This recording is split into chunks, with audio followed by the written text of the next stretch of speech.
Dwarves out on the sea, go to scourge our enemy. We will purge the world and more, conquering the Dragonshore.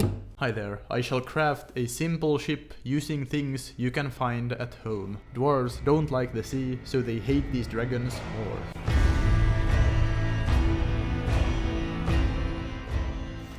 To start off this simple build, I traced out the bottom of the ship first. Then I cut out the cardboard piece. Yeah, that's a good shape for a boat. Next up we have the oat packages.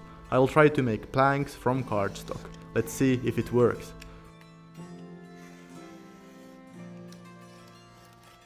I just cut out strips of varying width, then glued them on the lower deck as planks. I also made sure to leave gaps between the planks. It looks better.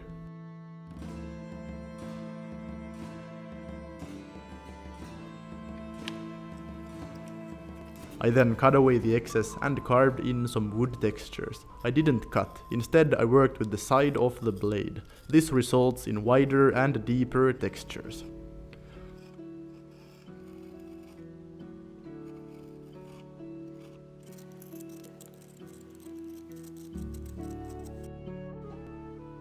Having a flat floor in a ship like this is a bit strange, so I bent the entire piece like this. Problem solved. Do this before gluing on the planks, as I should have done it. Time to make the sides of the ship, from cardstock as well. That should do, and I made two. Then I attached the pieces with hot glue. By the way, I put the templates and measurements of this build on Drive-Thru RPG. With the PDF you should be able to craft the ship effortlessly. Using the cardstock from which I cut out the sides, we can easily get a fitting piece that goes along the edge. Great, that fits well. I glued it on and cut out more planks of the same shape. To save time here, you could make peasant level plank work by just using straight strips. However, the curved ones might be worth it for the looks. Here I have one side done. Just slapping on the pieces works best. The overlap is cut away later. I will also cut away these bits from the ends to improve the shape of the ship. When gluing on the planks, make sure to use shorter bits as well. Okay, all of the planks are in place. I cut away the overlap and removed these bits. Then I made the wood grain textures on the entire boat. There we go, I figured out it is also a good idea to put some planks on the inside, just a long curved strip, like the one I glued on the outside. When working with thin cardstock strips, keep in mind that the measurements don't have to be exact, as the pieces can easily be bent and forced to fit well. I won't make more details yet, as I just made a poll on Patreon. My patrons get to decide the theme of this ship, Elven, Dwarven or Viking. For now, I will work on the mast. I began by cutting a bit of barbecue stick. This seems to be of suitable thickness just as it is. Because real wood is not good enough for us, I made exaggerated wood textures by going wild with the blade.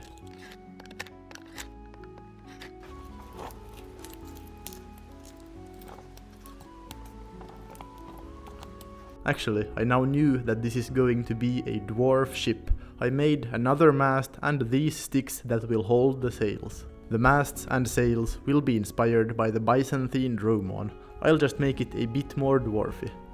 I just noticed the masts need to be a bit shorter. Here are the final pieces. All correct measurements can be found in the templates. Next, I attached the masts. Matches are good for this step as they are square in shape. With a few textured match bits, I was able to glue in the masts as shown here.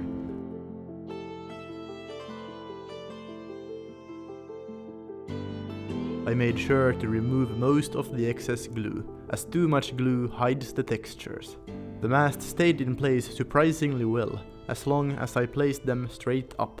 I let the front mast lean a bit forward, because I saw it in a picture. While the glue dried, I decided to make the sails from paper. This is slightly thicker than the usual office paper.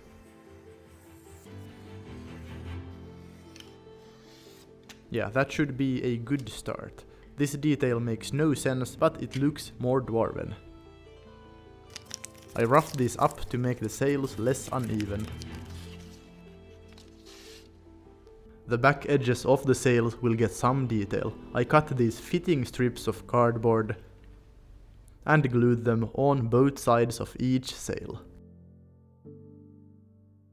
Some more detail for the sails. I decided to make something that resembles a Thor's hammer symbol. I cut out 4 symbols from cardstock and then painted them black.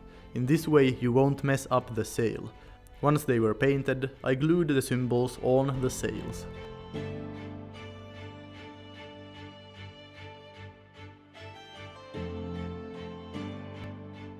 While at it, I also painted these strips black, really carefully. Should have painted these before gluing them in. I'll attach the sails once everything is painted, so back to the ship for now. Due to the sails, I cut away some from the front here. To make this ship more suitable for dwarves, I decided to add metal plating on the front. It broke, but it doesn't matter. I'll fix it with another piece. Here we have all the ready pieces. I used a similar design as I did with the Dwarven stronghold. That one is for the stern, the rear end of the boat. Gluing was easier when I bent the pieces first. You know what would have been even easier, using hot glue. There we go. I also cut away the excess from this piece, and glued in something to cover this part. This will be a good dwarf ship. If you are enjoying the content, make sure to subscribe and like this video in the end. That helps YouTube in its confusion to show this video to other interested viewers. Those are shields. I made 10 different shields by first cutting out a shape and then gluing on some details. That's all of the shields. Imagine each shield belonging to a unique dwarven warrior, who is ready to fight and die for his kin. I also made a flag from the same paper as the sails, with tiny hammers. I then glued the flag onto a textured toothpick. It's quite nice to make these small details, all you need is a bit of patience. Here we have 2 great pikes. Pole arms good for slaying dragons, made from just toothpicks, a bit of junk plastic glued in between, and some thread around the shaft. If you want to see more custom miniature weapons, I made a beautiful great spear in the video where I built this guy. Go check it out if you haven't already. Anyway, I'll start painting the parts of the ship. Starting with black. First I painted the ship, then the shields and also the pike heads using a black acrylic paint. Now I'll paint the ship first, mixing a golden-ish brown. This is the way I often paint wood. I learned the basics for this method from Black Magic Craft. Actually, this channel wouldn't exist if it wasn't for him. When you're so inspiring that you accidentally create competition for your own channel. Well, I then painted some selected areas with a yellow-orange color, especially on the edges.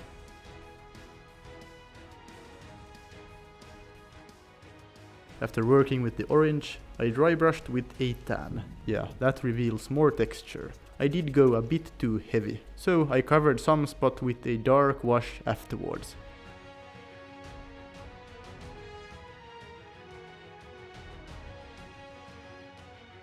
Next, I dry brushed all steel parts with gunmetal, starting off with the plating here, using plenty of paint, so perhaps this is more of a overbrush. On this side you can see that I used too much paint. Then I moved over to the shields. I'll cover everything with the gunmetal first. The copper or gold paint comes later. This is impressive for being just cardstock. They are even quite hard from the base coat. Next I painted the pikes. I think copper works better than the gold paint for now. I painted the details on the shields, then the end plates on the boats.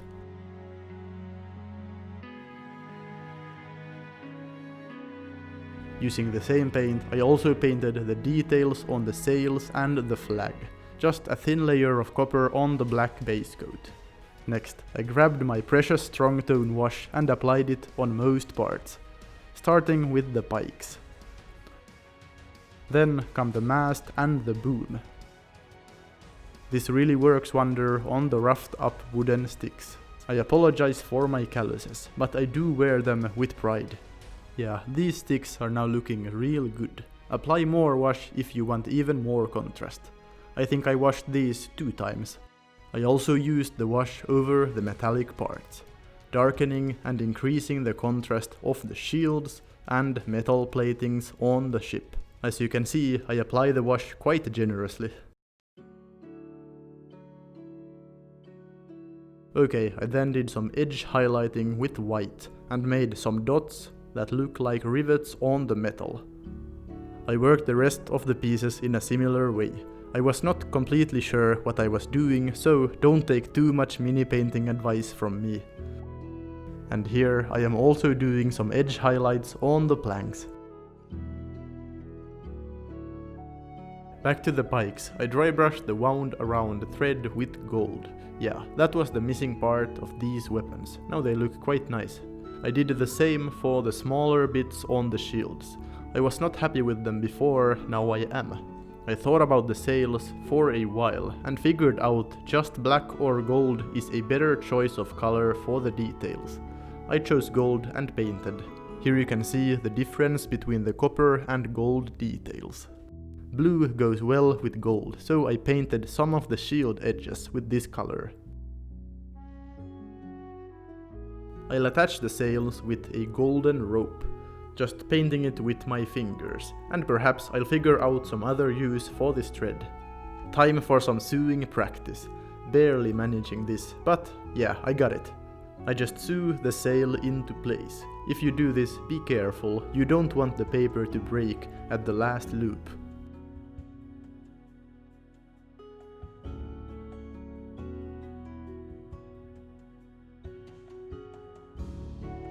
Once you have the sail in place, just secure the thread with a knot and some glue.